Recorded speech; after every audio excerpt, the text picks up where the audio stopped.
So, ganito mag-alis ha. Dito ko yung side nyo. If you want muffin na sponge cake texture, yan o. Kamagaan po siya. Hi everyone! Welcome back again to my channel. So, for today's food vlog, gagawa tayo ng easy recipe na orange muffin. So, kapag mahilig kayo sa muffin, this is for you. New flavor, orange, and easy to prepare, and then easy din yung mga ingredients na gagamitin natin. So, hindi ko na patatagalin. Ito na yung ating mga ingredients. I have here sifted all-purpose flour, 5 small eggs or 250 grams whole eggs. Kasi depende po sa size ng itlog.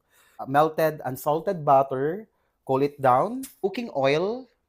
Dapat yung cooking oil nyo, hindi po siya natutulog para kahit i-ref nyo ang inyong muffin, hindi po siya matigas. 1 piece of orange, sugar, salt, baking soda, lastly, our baking powder.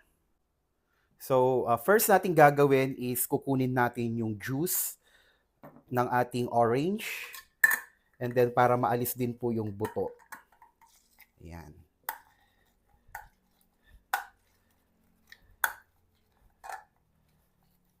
So, kakatasin lang natin siya. You can use any fruits also na available sa inyo. Then, wag nyo pong itatapon yung kanyang balat. Kasi, andito po yung flavor. Kukunin din natin.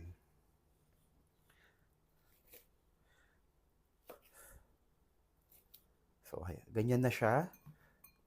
Wag nyo na rin tanggalin yung pulp. Yung seeds lang po ang aalisin natin.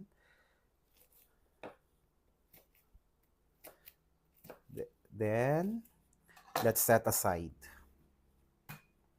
So I'm going to add in our dry ingredients, sugar, salt. Pag muffin po, all-in-one method po to ha. So unlike sa chiffon, may mirang siya.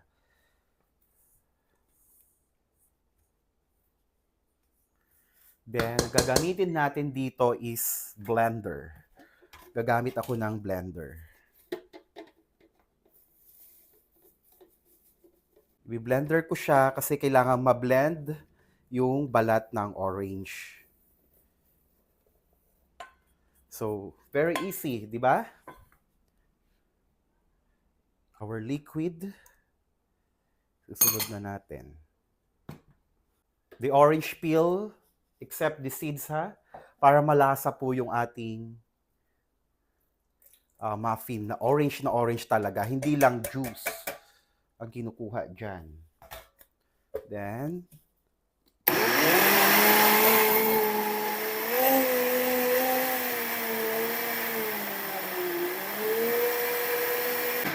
okay, so tignan nyo po, ito na siya.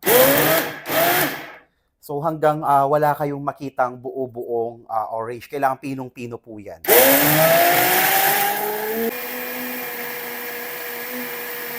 Okay, i-check nyo lang, baka may buo-buo pang orange. So, dapat, kailangang haluin din natin, ha? O, yan. Mabango. And that's it.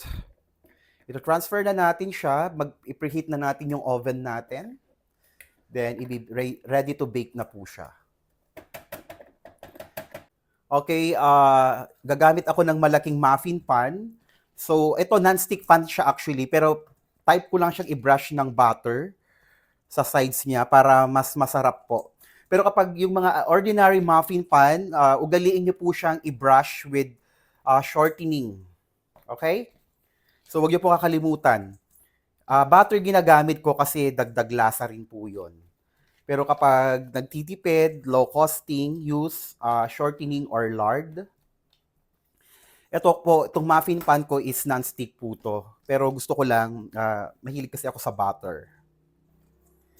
Okay, that's it. Okay, tignan nyo yung ating mixture. Ang ganda, super orange. Pag lemon ang gagamitin nyo, zest lang kukunin nyo. Kasi ang lemon, pansinin nyo.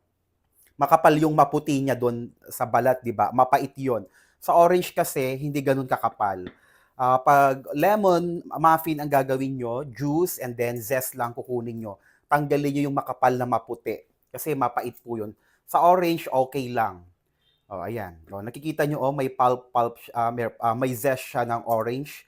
Then, naging orange yung color, natural, no food color. Then, mag-squeeze or mag-pipe kayo around 3/4.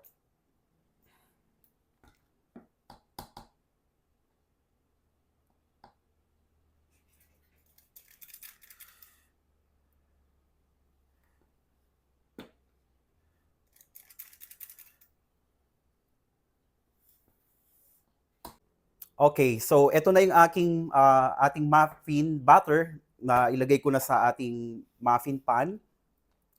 So medyo malaki to, mga around 35 to 40 minutes ang baking time nito.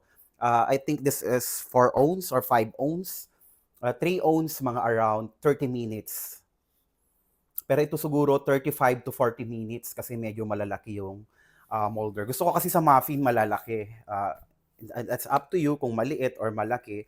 Pag-aralan nyo na lang yung baking time niya kasi nagva-vary po yun sa sizes ng muffin pan. So I preheat the oven at 200 degrees Celsius. Dapat preheated na yung oven nyo habang nagpre-prepare kayo para salang po kaagad.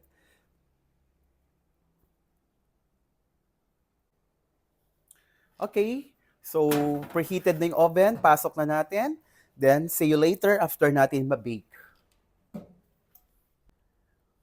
Okay, yung muffin, it's up to you kung gusto nyo medyo brown yung outer. Ako gusto ko gano'n yun. Medyo crusty yung ilalim niya, saka yung out niya, nagbra-brown. So, it's up to you.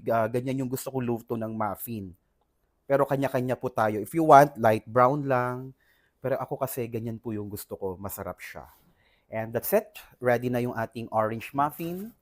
Then, ready to cool. Papalamigin muna natin bago i-unmold. Okay, everyone, after baking and cooling time, so ganito mag-alis ha. Ginaganito ko yung side niya, pinupush ko ng knife or kwan ng kutsara, hawakan. Then i-push nyo lang.